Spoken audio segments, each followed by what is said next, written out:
आज मैं जैसे पहले ऐसे आपसे प्रॉमिस किया था कि मैं रोज कुछ न कुछ रिलेटेड वीडियोस डालता रहूँगा, लेके आता रहूँगा। और ये ऐसे वीडियोस होंगे, ऐसी क्लासेस होंगी जो कि आपको लॉ को समझने में, उसकी बेसिक बातों को समझने में बहुत हेल्प करेगा। मतलब यूँ समझ लो कि नॉर्मल अंडरस्टैंडिंग को डेवलप करेगा। और उसी सीरीज में जो हमारा आज का टॉपिक है ये समझने का कि क्वेश्चन ऑफ लॉ क्या होता है और क्वेश्चन ऑफ फैक्ट क्या होता है। अक्सर हम जब किसी भी लॉ को पढ़ते हैं और जब आखिरी में जाते हैं और कहते हैं कि भाई अगर आप हाई कोर्ट में केस डिफीट हो गए हैं तो आप सुप्रीम कोर्ट में अपील फाइल कर सकते हैं। लेकिन एक बात और लिखी रहती है, सुप्रीम कोर्ट में अपील तभी फाइल करेंगे जब substantial question of law involve हो, जब substantial question of law involve हो।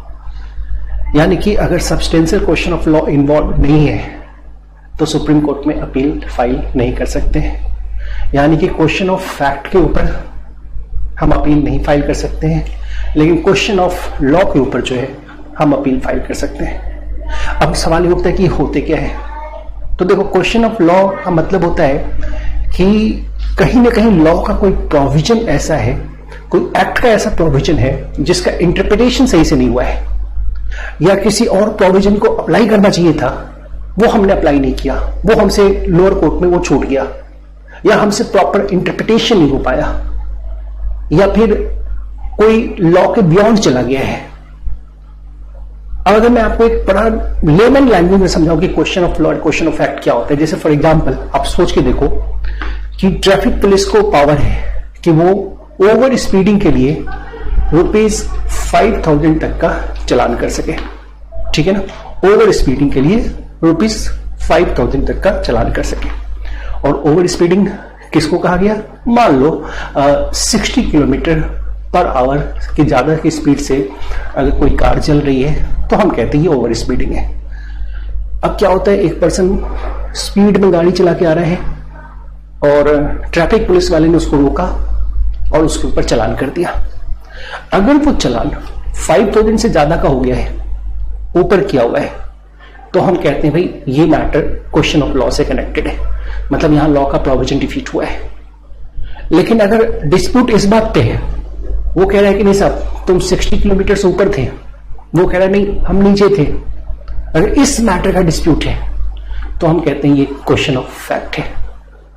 और हमेशा ऐसे ही होते हैं। अब जैसे फॉर एग्जांपल अगर हम हाई कोर्ट में डिफीट होने के बाद सुप्रीम कोर्ट में अपील के लिए जाते हैं और कॉज ये देते हैं कि साहब हमें उस केस को देखने के लिए प्रॉपर टाइम नहीं मिला, हम दूसरे काम में इन्वॉल्व थे, इस वजह से ये केस हम प्रॉपर नहीं देख पाए, जिसकी वजह से हम डिफीट हो गए। हमारा एडवोकेट सही नहीं था, उसने हमें मिसगाइड कर दिया। दिस वन, कुछ चीजें जो हमको देखनी चाहिए थी वो हमने नहीं देखी। तो ये सारे मैटर्स जो होते हैं ना, ये सब मैटर ऑफ फैक्ट होता है। और मैटर ऑफ फैक्ट के ऊपर कभी अपील लाई नहीं करती सुप्रीम कोर्ट में, लेकिन जब भी अपील लाई करेगी तो क्वेश्चन ऑफ फैक्ट लॉ यानी कि जो मैटर ऑफ लॉ है उसके ऊपर लाई करेगी। अच्छा, एक और राज की बात बताऊं, ये क्वेश्चन ऑफ लॉ वर्ड हमेशा नहीं होता था पहले। ये पहले ना एक वैल्यूएशन एस्पेक्ट था। इन द ईयर 1972 से पहले वैल्यूएशन एस्पेक्ट था।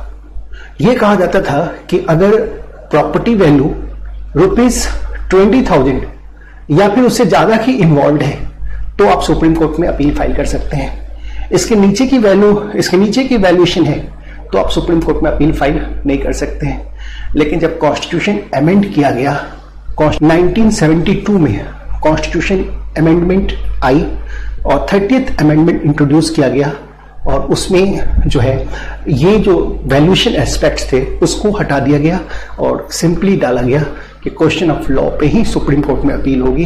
क्वेश्चन ऑफ जो अमाउंट जो है, जो वैल्यूएशन एस्पेक्ट्स है, वो अब काम नहीं करेगा, वो अब प्रिवेल नहीं करेगा। चलिए, उसके बाद से हमेशा हर एक्ट में बदलाव हुआ और सभी जगह question of law word add किए गए। लेकिन इसके पीछे भी एक कहानी है, एक स्टोरी है। हालांकि जब आप प्रीवियस रिसर्च करेंगे कि ये अमेंडमेंट क्यों आई तो आपको पता चलेगा। हुआ ये था, ऐसे मैं बैकडोर जाके आपको बताता हूं। हरियाणा की गवर्नमेंट ने ना संजय गांधी को ऑलमोस्ट 300 एकड़ जो है लैंड अलॉट किया था उनकी कार की फैक्ट्री लगाने के लिए। कई सारे कंपनीज के टेंडर्स मंगवाए गए थे और संजय गांधी की कंपनी ने भी टेंडर भरा था, और सिर्फ संजय गांधी की कंपनी है, सारे जो एस्पेक्ट्स थे उनको छोड़ करके इनको ये एक्सेप्टेंस दी गई, इनके फेवर में ये बिड सक्सेस की गई। हरियाणा की गवर्नमेंट ने 300 एकर्स जो लैंड है, जो प्लॉट है, वो संजय गांधी को दी। उसके बाद क्या हुआ, हरियाणा की हाई कोर्ट में अपील फाइल की गई और संजय गांधी की कंपनी जो है हरियाणा के हाई कोर्ट में केस जीत गई। अब अपील होना था सुप्रीम कोर्ट में, तो सुप्रीम कोर्ट में वो पासा पलट सकता था। तो लोग ऐसा कहते हैं, उस वक्त की मीडिया से खबर आ रही, रिपोर्ट थी, इसी चीज को रोकने के लिए ना ये अमेंडमेंट लाई गई, इस वैल्यूएशन एस्पेक्ट्स को हटाया गया और वैल्यूएशन एस्पेक्ट्स को हटा करके possible question of law word डाला गया। लेकिन ये तो खैर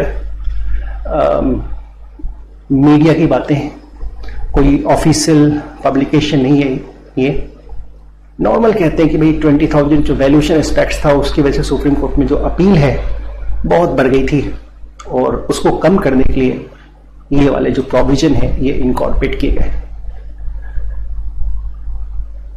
लेकिन जो भी अमेंडमेंट्स होता है उसके पीछे कुछ न कुछ पॉलिटिकल कह लो, र्यूमर कह लो, पॉलिटिकल स्टोरी कह लो, वो जरूर होती है, चाहे कोई भी कॉन्स्टिट्यूशनल अमेंडमेंट हुई हो। तो ये भी एक बड़ा रेलिवेंट कॉन्स्टिट्यूशनल अमेंडमेंट था और जिसमें कि जितने भी मैटर्स के ऊपर जो अपील हो रही थी, जो क्वेश्चन ऑफ लॉ के ऊपर अपील की बात जो है उसको इनकॉर्पोरेट की गई और वैल्यूएशन एस्पेक्ट्स को रिमूव कर दिया गया।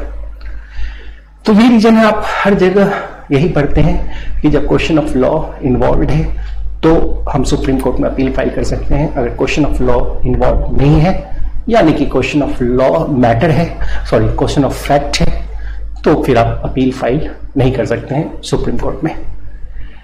आज के लिए इतना ही, बाकी और कल फिर एक नई इंफॉर्मेटिव वीडियो के साथ फिर आऊंगा कल, और तब तक के लिए गुड नाइट।